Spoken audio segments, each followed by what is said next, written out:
Welcome to the Mortification of Spin, the regular podcast of the Alliance of Confessing Evangelicals. I'm Carl Truman, your host. I'm pastor of Cornerstone Presbyterian Church in Ambler, Pennsylvania, and professor of church history at Westminster Theological Seminary, Pennsylvania. And I'm here with my colleague, Todd Pruitt, lead pastor of Covenant Presbyterian Church in Harrisburg, Virginia, and a man so smooth he makes Carlos Santana look like a striper wannabe.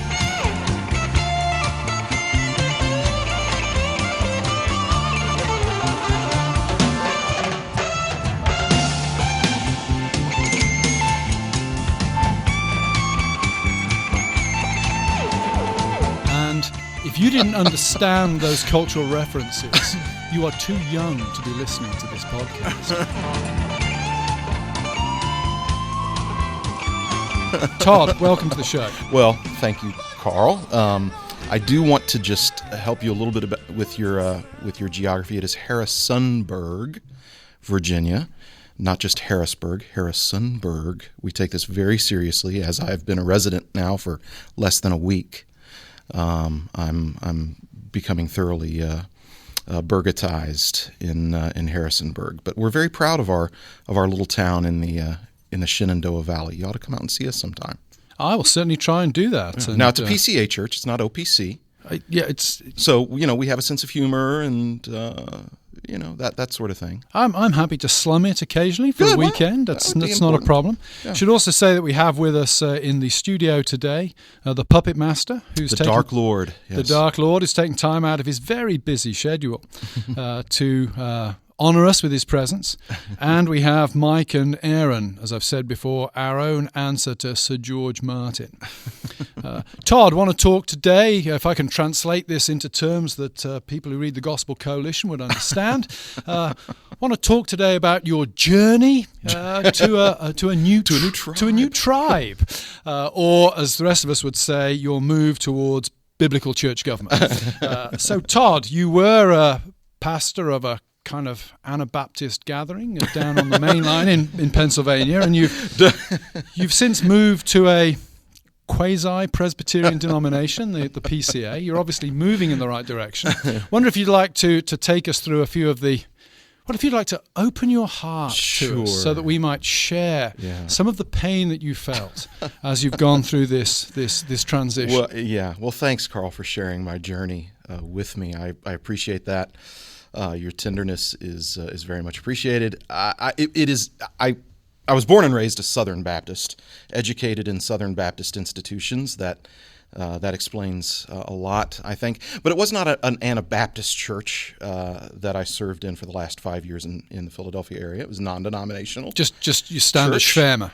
Just broad evangelical, non-denominational church. Where I served for Have you signed up some sort of tight severance policy that means you've got to speak in these terms? I have to speak in very, very vague terms. But okay. So I spent almost 5 years in non-denominationalism. Prior to that, spent all of my life and all of my ministry years in the Southern Baptist Convention, and am now the pastor of, as you've said, a Presbyterian church, a PCA church, which I know for you and some of my other OPC brethren is Presbyterian light.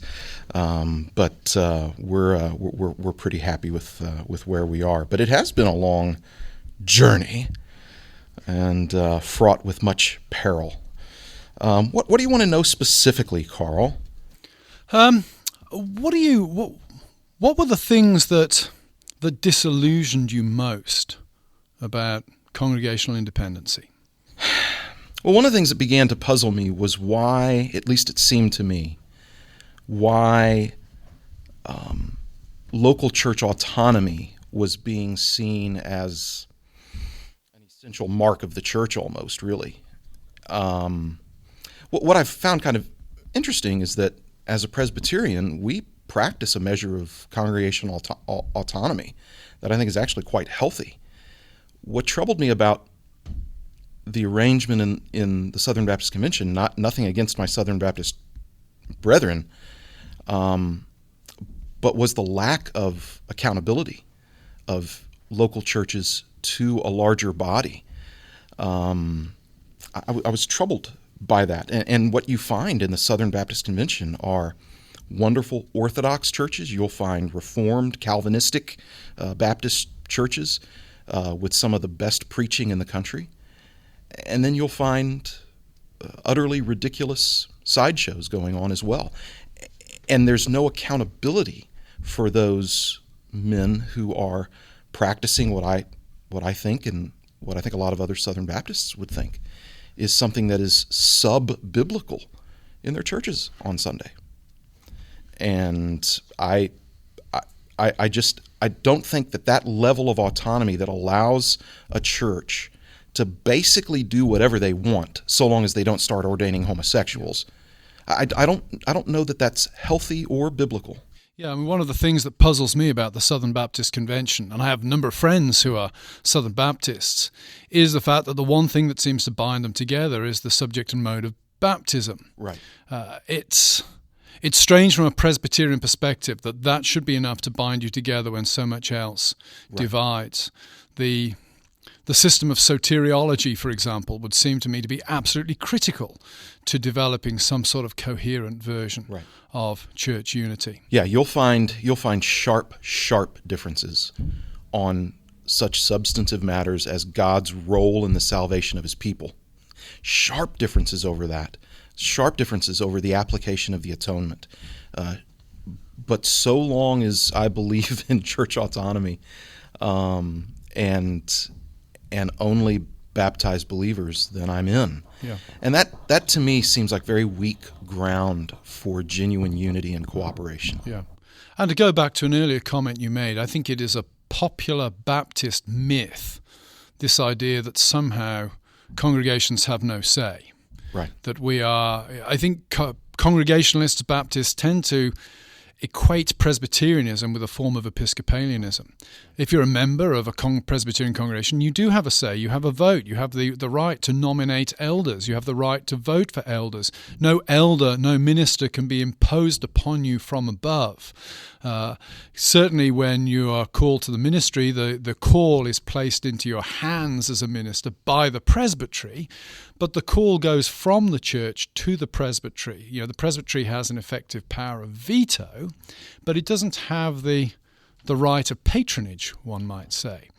And that's one of the things that most strikes me about independency is it's only ever 6 months away from total chaos. Right. You get the wrong people joining your church, the wrong people dying at any given point in time, the wrong leader having a nervous breakdown, and it's a total mess. Presbyterianism, can it go wrong? Yes. But it takes a whole lot longer, and there are a lot more checks and balances involved. How do you do, good lady? I am Arthur, King of the Britons. Whose castle is that? King of the who? The Britons. Who are the Britons? Well, we all are. We are all Britons. And I am your king. I didn't know we had a king. We're an anarcho-syndicalist commune. We take it in turns to act as a sort of executive officer for the week. Yes. But all the decisions of that officer have to be ratified at a special bi-weekly meeting. Yes, I see. By a simple majority in the case of purely internal affairs. Be quiet. But by a 2/3 majority in the case of more... Be quiet. I order you to be quiet. Order? Who does he think he is? I am your king. Well, I didn't vote for you. I found, and I agree with you completely, because I have found that there is a misconception that Presbyterian churches have no autonomy. They have actually quite a bit of autonomy, and as you said, it's not at all like Episcopalianism. We own our own property, we vote on our staff members, etc. The advantage, though, over an entirely autonomous congregation is that there's a collective wisdom that comes from this group, the presbytery, that I think is very, very valuable, and I've seen it very vividly just in my own transition and going through the licensure and ordination process. It's very thorough. It is very thorough. Clearly, we're south of heaven, so mistakes are still going to be made. Sinful people are still going to cause problems, and wolves will still dress in sheep's clothing. However, the process that the denomination puts its candidates through is outstanding. And so that a Presbyterian church, can be reasonably sure that once a man comes before the congregation for a vote, that this man has been vetted well, that he knows the Scriptures, that he knows doctrine, that he's been examined thoroughly.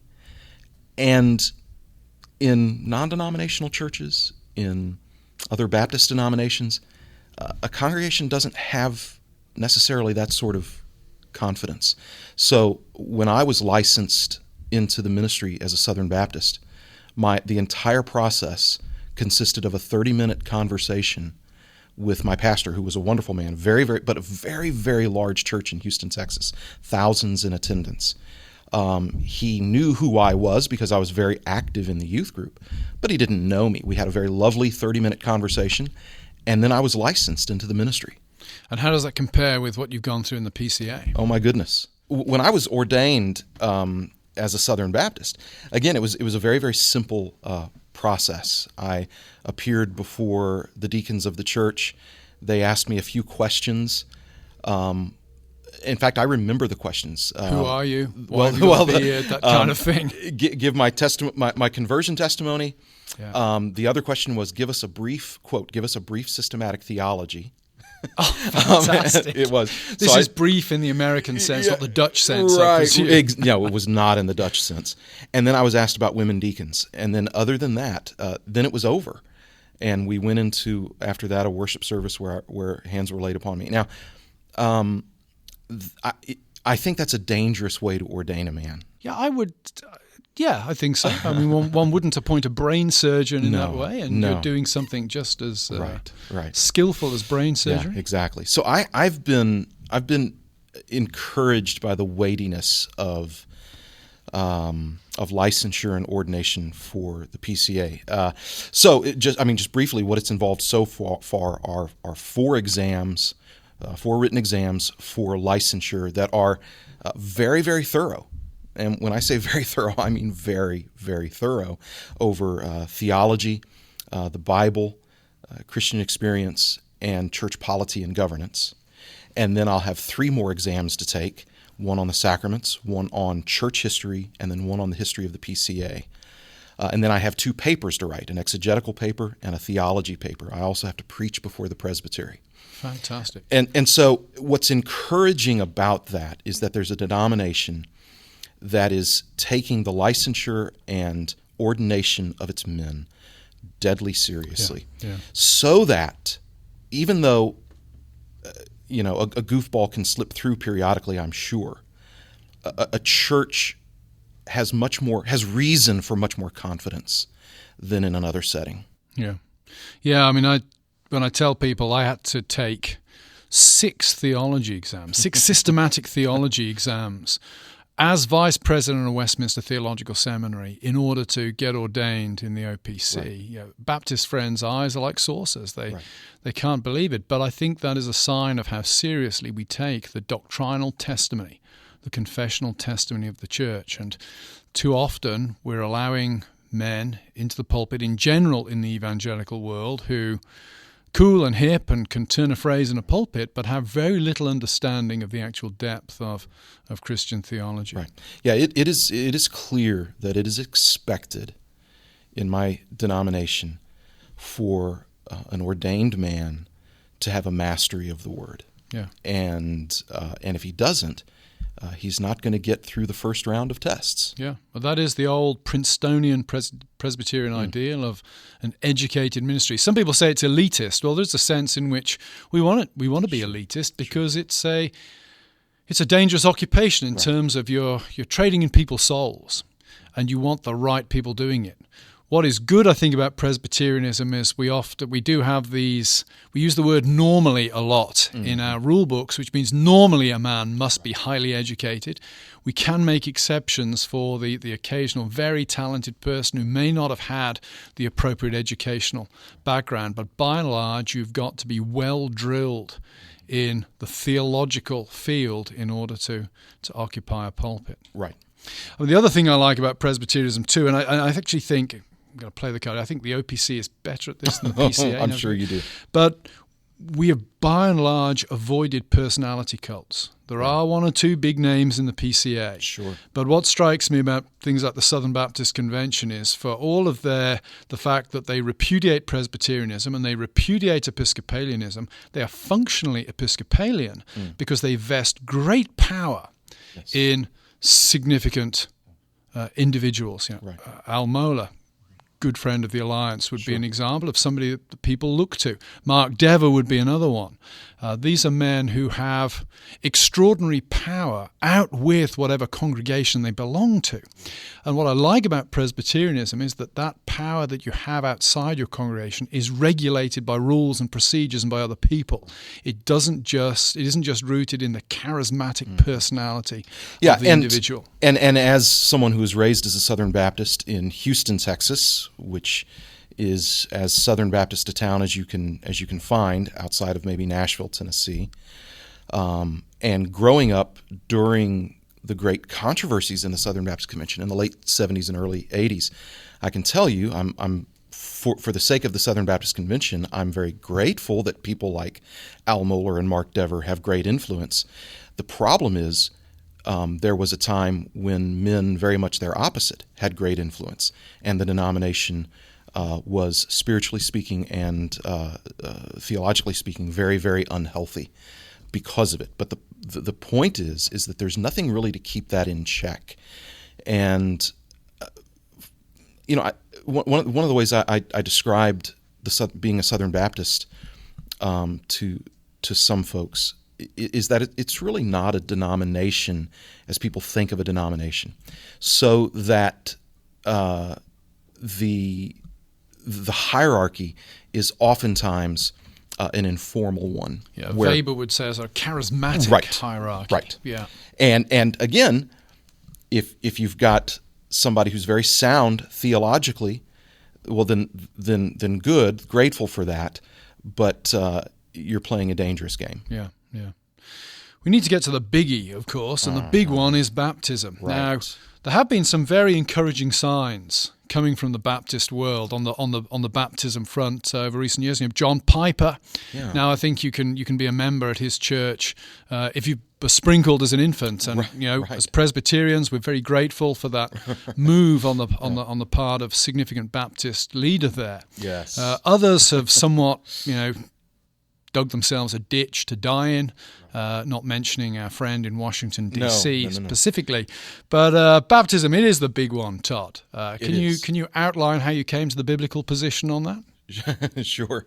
Oh, you're laughing at you don't think it's the biblical position? And I do believe it's the biblical position. And if I just laugh because I'm sitting across a table from you, and I know the way your mind works now. However, just my passive aggressive introduction. Sure, yeah. Nothing at all weird about your mention of Washington D.C. However, it begins for a guy like me who moves from being Baptistic to being to embrace a covenant understanding of baptism.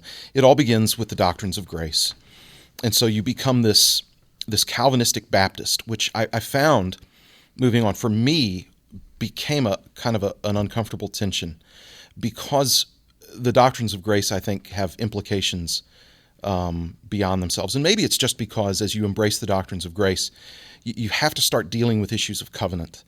And I became convinced that there was greater continuity between the Old and New Testament, greater continuity with the covenants than my Baptistic brothers. And that had necessary implications for the understanding of baptism. And long story short, I will just say it became clear to me that the burden of proof belongs to those who believe that believers should not baptize their infants and not the other way around. I think the burden of proof goes to the Baptistic, who believe that suddenly something happened in redemptive history that made it inappropriate, indeed even sinful, for believers to give their infants the sign of the covenant.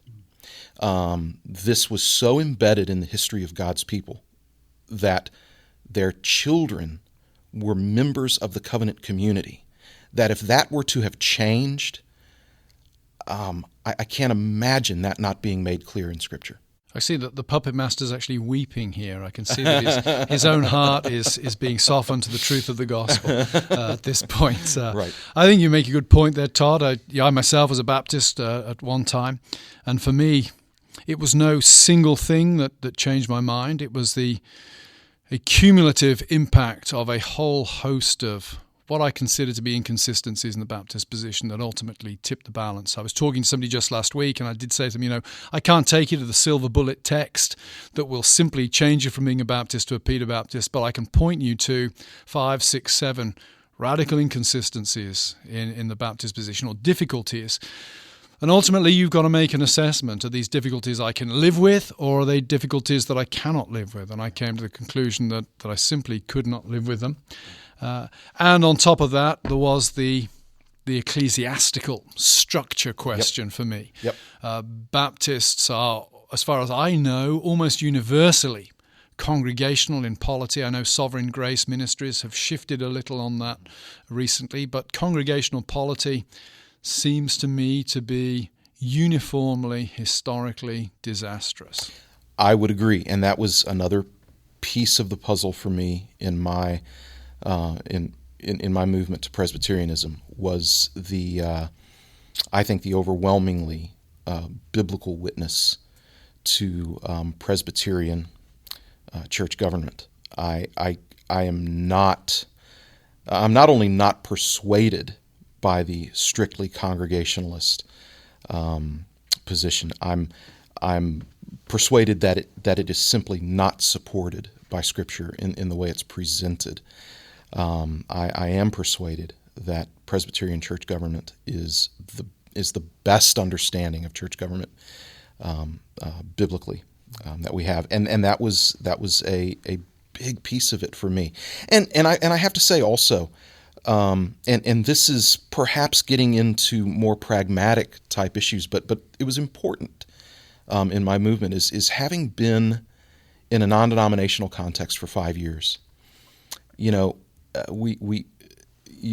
hear alcoholics say to somebody or about a certain situation, it drove me to drink. In some ways, being a Southern Baptist for so many years, and then even more so, being non-denominational for 5 years, helped drive me to something different. And actually being non-denominational for 5 years forced me, if you will, to examine particularly church government. Yeah, particularly, of course, when 99% of your friends are Presbyterians as well. That presumably had some influence on you. That could have a little bit of influence, yes. But, the world of quote-unquote broad evangelicalism and churches and movements that would define themselves as, quote, broadly evangelical, I believe is a failing project. I think denominationalism is very, very wise. In fact, I would suggest it's normatively necessary south of heaven. Yeah. Well, that's a good point. I think this is probably something we should explore in another program, but it also reminds me of why I think that groups like the Gospel Coalition find it so hard to understand why people like us are skeptical of their project. There are specific issues that I'd be skeptical of, but structurally, right. I have a problem because if you're a Southern Baptist, you have to sacrifice nothing in throwing your energy into something like the Gospel Coalition. If you're a Presbyterian and want to throw your energy into the Gospel Coalition, you have to sacrifice everything that makes you a Presbyterian. Right. You have to sacrifice your view of church government. You have to sacrifice your understanding of the sacraments.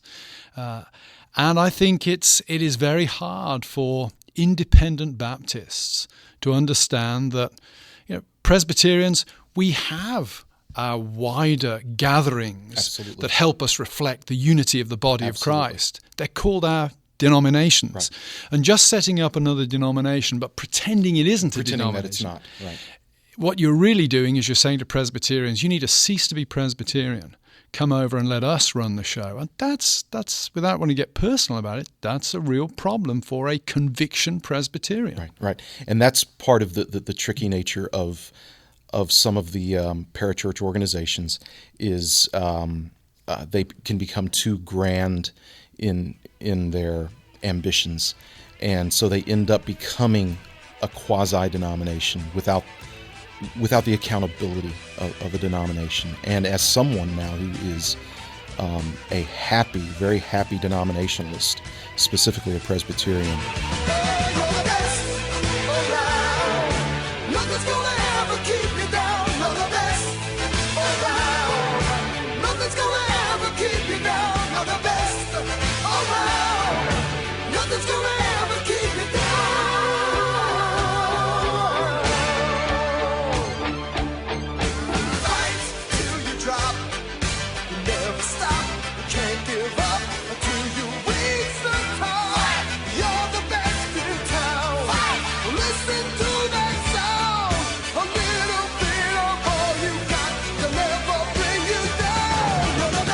I can tell you, it would grieve me to abandon that now, or to have to chip away at it a bit in order to make some other alliances.